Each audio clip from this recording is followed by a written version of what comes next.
Hey all! Deepavali celebration எல்லாமே முடிச்சுட்டு ஃபைனலா பெங்களூருக்கு ரிட்டர்ன் வந்தாச்சு.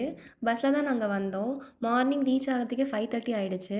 வீட்டுக்கு ரீச் ஆனதும் ஒரு ஸ்ட்ராங்கா காஃபி குடிச்சிட்டு, வழக்கம் போல வேலைய ஸ்டார்ட் பண்ணியாச்சு. வீட்ல இருந்து மாங்காய், தேங்காய், சின்ன வெங்காயம், கீரை இதெல்லாமே எடுத்துட்டு வந்திருந்தோம். கவர்க்குள்ளேருந்து எல்லாமே எடுத்து தனித்தனியா ஸ்டோர் பண்ணி வச்சுட்டேன். பட் சின்ன வெங்காயம் மட்டும் கொஞ்சம் ஈரமா இருந்துச்சு. அது மட்டும் கொஞ்சம் வெயில்ல வச்சுட்டு, அதுக்கப்புறம் காஞ்ச உடனே எடுத்து அதையுமே ஸ்டோர் பண்ணிட்டேன். ஒரு 15 டேஸ் வீட்ல இல்லங்க. வீடு வீடாவே இல்ல வந்து பார்க்குறப்போ. அவ்ளோ டஸ்ட்டு.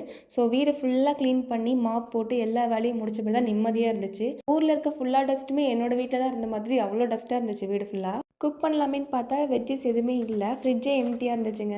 கொஞ்சம் வெஜ்ஜஸ் மட்டும் ஆர்டர் பண்ணியிருந்தோம். அது எல்லாமே வந்துச்சு. ஸோ அது எல்லாமே எடுத்து தனித்தனியாக ஸ்டோர் பண்ணி ஃப்ரிட்ஜில் வைக்க ஸ்டார்ட் பண்ணியாச்சு. ஊரில் இருக்கப்போ செடிங்களெல்லாம் நினச்சா தான் ரொம்ப கஷ்டமாக இருந்துச்சு. ஏன்னா தண்ணி ஊற்றாமல் எப்படி இருக்குமோ அப்படின்னு சொல்லிட்டு. ஆனால் வந்து பார்க்குறப்போ எல்லாமே நல்லா தாங்க இருந்துச்சு. எல்லா செடியுமே ஃப்ரெஷ்ஷாக தான் இருந்துச்சு.